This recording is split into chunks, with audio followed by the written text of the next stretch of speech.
जब एक लड़की आती है, वो पूरी कोशिश करती है कि वो अच्छी बेटी बन जाए, अच्छी बहू बन जाए, अच्छी बीवी बन जाए, अच्छी दोस्त बन जाए, अच्छी बहन बन जाए, अच्छी प्रेमिका बन जाए।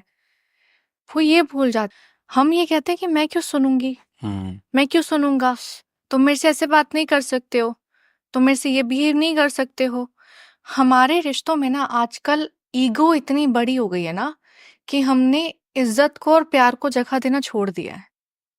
हम ये सोचते हैं कि नहीं, ये मेरी सेल्फ रिस्पेक्ट है, मैं मेरी सेल्फ रिस्पेक्ट पे बात आ रही है, मैं नहीं सुनूंगा, मेरे को ऐसे कोई नहीं बोल सकता, मैं गाली नहीं सुनूंगी किसी की। हाँ, मत सुनो, लेकिन एक तरीके से बताओ। मैं यहाँ पे सिर्फ पार्टनर्स की बात कर रही हूँ। जैसे फॉर एग्जाम्पल, मैं 3 चीजें नहीं झेल सकती अपनी जिंदगी में।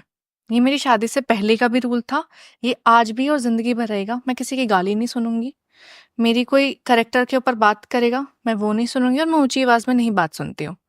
मेरे को ये 3 चीज़ों से है प्रॉब्लम। लेकिन इस चीज़ को मैं कैसे बता रही हूँ अपने पार्टनर को या अपनी फैमिली को, वो मैटर करता है। जैसे अगर फॉर एग्जाम्पल ये गुस्से में है और इन्होंने गुस्से-गुस्से में कुछ बोल दिया, तो मैं इनको समझाऊँगी कि देखो यार, मुझे ये सब नहीं पसंद है, आप प्लीज़ मुझसे दोबारा ऐसे बात मत करिएगा, क्योंकि ये चीज़ें मुझे हर्ट करती हैं। मेरे को खुद की वैल्यू पे और खुद की वर्थ पे डाउट होने लगता है कि क्या मैं काफ़ी नहीं कर रही हूँ?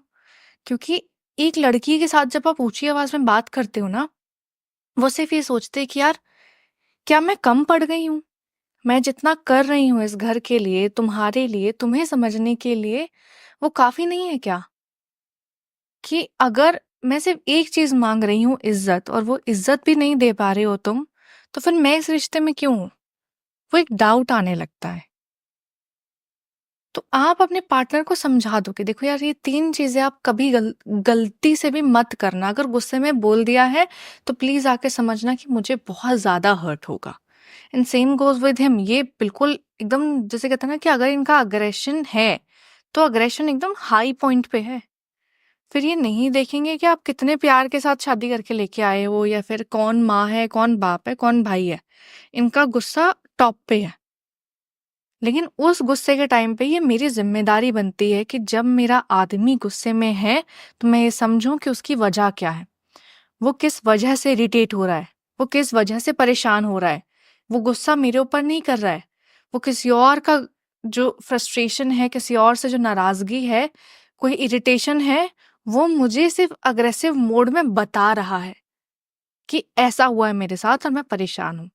तो मेरी ज़िम्मेदारी बनती है कि मैं समझूँ। अब मैं उस बात पे लड़ूँगी नहीं कि अच्छा, तुम मेरे पे क्यों गुस्सा उतार रहे हो? अपनी बाहर की चीज़ बाहर रखो, घर में क्यों लेके आए हो? मैं क्यों सुनूँ तुम्हारी?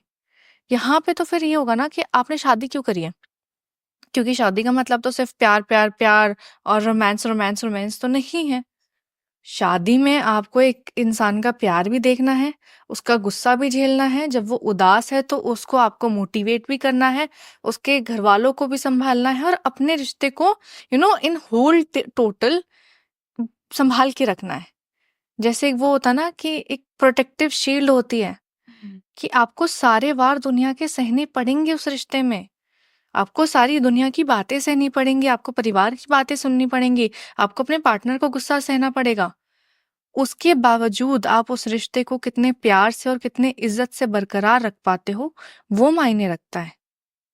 अगर इनकी एक ऊंची आवाज पे मैं अपनी टोन खो दूं और मैं भी ऊंची आवाज में बात करने लग जाऊं, तो फिर वो इतनी सी बात का मुद्दा बनेगा और लड़ाई किसी और की थी जो हमारे बीच में आ जाएगी।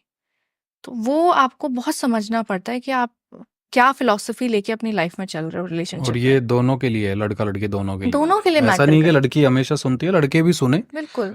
अगर वो किसी बात से नाराज है, किसी चीज से इरिटेशन में है, तो आप बैठो, सुनो भाई। ये कम्युनिकेशन वाला पार्ट बहुत बहुत बहुत बहुत। इम्पोर्टेंट बहुत। है कि पहले ना कार्तिक, शादी इंसान से होती थी, अब जायदाद से होती है। हम्म। और ये जो बात है ना कि मेरा सपना तोड़ दिया, मेरे को यहाँ नहीं घुमाया, मुझे ये नहीं लाके दिया, मुझे ये नहीं मिला। आपने किस से शादी की है? इंसान से की है ना। आप ये समझो कि वो भी किस हालात में है। अगर अभी उसके पास इतने पैसे नहीं है, या फिर वो उस कंडीशन में है जहाँ पे आप आपके सपने नहीं पूरे कर सकता है, तो उसका साथ दो, उसको मोटिवेट करो ताकि वो और कमाए, आप दोनों के लिए सपने पूरे करें। आप दोनों के लिए कमाएं और जो कहते हैं ना कि उस रिलेशनशिप में सिर्फ बढ़ोतरी हो, ग्रोथ हो। एक रिश्ते का नाम तभी होता है, वो एक रिश्ता सक्सेसफुल तभी होता है जब उसमें ग्रोथ हो। अगर आप एक इंसान के साथ आकर सिर्फ ये सोच रहे हैं कि ये मेरे सपने पूरे करेगा, ये मुझे खिलाएगा, ये मुझे पिलाएगा, ये मुझे कपड़े दिलाएगा, ये मेरी शॉपिंग करेगा, ये मेरी ब्रांडेड लाइफस्टाइल देखेगा, तो आप ये सोचो आप उसके लिए क्या कर रहे हो? आपने तो कुछ नहीं किया। अगर आपको ये सब चीजें चाहिए तो या तो दोनों मिलके कमा लो और दोनों फिर एक चीज को अपने घर में ले आओ। वो लड़का भी तो बोल सकता है ना कि यार मैंने सपने देखा था कि मेरी बीवी जो है वो इतने करोड़ रुपए लेके आएगी कि मुझे कभी जिंदगी भर कमाने की जरूरत नहीं पड़ेगी और वो मेरे लिए कपड़े भी खरीदेगी, वो मेरे लिए खाना भी लेके आएगी, वो राशन भी करेगी, वो मेरे मेडिकल एक्सपेंसेस भी देखेगी, वो मेरे बच्चों को भी पढ़ाएगी।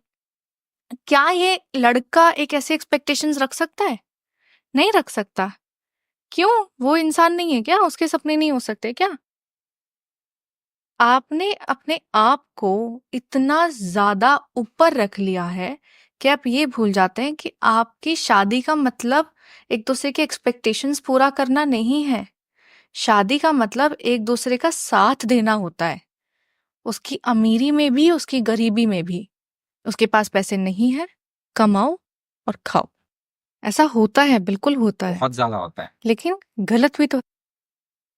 एक रिश्ते में जब एक लड़की आती है, वो पूरी कोशिश करती है कि वो अच्छी बेटी बन जाए, अच्छी बहू बन जाए, अच्छी बीवी बन जाए, अच्छी दोस्त बन जाए, अच्छी बहन बन जाए, अच्छी प्रेमिका बन जाए। वो ये भूल जाती है कि सबसे पहले जो उसको अपने पास रखना था वो था कि वो अच्छी इंसान खुद के लिए बन जाए।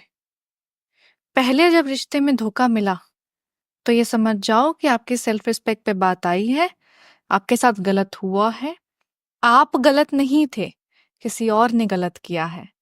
तो आपको जितना प्यार करना आता है, आप उतना ही प्यार आगे वाले रिलेशनशिप को दो। दोबारा वो चीज़ हो रही है तो ऑब्वियसली आपकी किस्मत का कसूर है। तीसरी बार भी वही चीज़ है तो आपके पैटर्न का कसूर है। आपकी गलती है कि बार-बार लोग आपका इस्तेमाल करके क्यों जा रहे हैं? बिकॉज़ आपने अपने आप को खुली किताब रख दिया है कि आओ, पढ़ो, फाड़ो और चले जाओ। अपने आप को कभी भी किसी रिश्ते में पूरा नहीं देना चाहिए, मैं इसीलिए बोलती हूँ। लड़कियां अक्सर क्या करती है ना, लड़कियों को जब प्यार मिलता है और किसी लड़के से प्यार मिलता है ना, तो वो बिल्कुल पागल हो जाती हैं। उनको ये लगता है कि यार मुझसे भी कोई प्यार कर सकता है, क्योंकि हर लड़की के अंदर, मतलब मुझे ऐसा लगता है कि हर लड़की के अंदर ना एक सेल्फ डाउट होता है कि शायद मैं खूबसूरत नहीं हूँ और वो इंसान या तो मेरे से अच्छा डिजर्व करता है या मेरे से सुंदर लड़की डिजर्व करता है। और जब कोई आदमी एक लड़की से आके प्यार करता है ना, तो हमें ये लगता है कि यार इसने मुझे एक्सेप्ट किया है, ये मेरे से प्यार कर रहा है। हम अपने आप को इतना ऊपर रख देते हैं कि यार अब तो सब कुछ मैं इसको दे दूंगी। नहीं देना था सब कुछ। अगर आपसे प्यार किया है तो आपकी कुछ क्वालिटीज होंगी, तो अपने सेल्फ डाउट को बैलेंस करो, सेल्फ रिस्पेक्ट के पास लेकर आओ और ये समझो कि ठीक है, प्यार किया है तो हर चीज की एक बाउंड्री होती है। एक लड़का आपसे रोमांटिक बातें कर सकता है लेकिन एक हद में कर सकता है। जिस दिन प्यार मोहब्बत की बातें करते करते आपके पास आके न्यूड्स मांगने शुरू हो जाए, that is a red flag. अगर एक लड़का आपका मजाक उड़ाते उड़ाते आपकी बेइज्जती करने लग जाए, that is a red flag. अगर आपके ऊपर गुस्सा करते करते आपके साथ गाली गलौज करने लग जाए, that is a red flag. आपको पता होना चाहिए ना कि बाउंड्री कहाँ पर है। अगर आप प्यार का नाम देके एक इंसान को अपना जिस्म भी दे रहे हो, अपने इमोशंस भी दे रहे हो, अपना फाइनेंस भी दे रहे हो, सब कुछ दे रहे हो और फिर ये बोल रहे हो मेरे साथ धोखा हो गया है, देन यू आर रिस्पॉन्सिबल, क्योंकि आपने रोका नहीं। आपको ये पता होना चाहिए था कि अगर ये इंसान, अपने बैक ऑफ द माइंड में रखो। मैं हर लड़की को ये रिक्वेस्ट करूंगी कि ये इंसान जा सकता है, ये इंसान छोड़ सकता है, ये इंसान धोखा दे सकता है और ये इंसान गलत फायदा उठा सकता है। जिस दिन लड़कियां अपने दिमाग में ये बात रखने लग जाएंगी ना कि ये भी टेम्पररी हो सकता है relationship, this can also be the wrong one, वो ऐसे ट्रैप में नहीं फंसेंगी, वो पहले ही पीछे हट जाएंगी। अगर किसी लड़के को इतना प्यार है तुमसे, इतना वो तुम्हारी इज्जत करता है, तो ठीक है भाई, शादी कर लो। शादी करने के बाद में तुमको गाली देनी है, मारना है, न्यूज़ चाहिए, सेक्स चाहिए, जो चाहिए ले लेना। शादी से पहले if someone is asking that and तुम ये बोल रहे हो कि ठीक है मैं दे देती हूँ बिकॉज मेरा तो प्यार है, एंड देन वो चला गया, फिर दूसरा आया, दूसरे ने भी यही करा, फिर वो चला गया, फिर तीसरा आया, then understand that it is your problem. तुम्हारा जो प्यार को समझने का तरीका है वो गलत है। प्यार ये नहीं कहता कि अपने आप को इतना रख दो कि दूसरा इंसान तुम्हारी इज्जत उतार के चला जाए। प्यार हमेशा इज्जत करना सिखाता है, और इज्जत हर जगह होती है। बंद कमरे में होती है, कमरे के बाहर होती है, पब्लिक में होती है, और कॉल्स पे होती है। ये इज्जत कभी नहीं जाती है। तो लड़कियों को समझना पड़ेगा कि आप रखो दिमाग में, यार ये गलत हो सकता है ना, जा सकता है, लड़का है ना, इंसान है, भगवान तो नहीं है। और लड़के हैं, लड़कों को चाहिए होगा फिजिकल बॉडी, लड़कियों को भी चाहिए होता है। बट इसका मतलब ये नहीं है ना कि आप बिल्कुल ही प्यार को ही गाली देने लग जाओ, या फिर इस ट्रैप के बाद, इस धोखे के बाद आप जिस रिश्ते में अगली बार आ रहे हो आप उसको भी रेपिस्ट ही मानने लग जाओ, या फिर उसको भी एकदम ही आप चोर ही मानने लग जाओ कि ये तो धोखेबाज आदमी है। आपने जो उस रिश्ते में गलतियां करी हैं उससे सीखो, आगे बढ़ो, और फिर जो अगला रिश्ता आया है उस रिश्ते में वो गलतियां दोबारा मत दोहराना। ये समझना पड़ेगा। नहीं,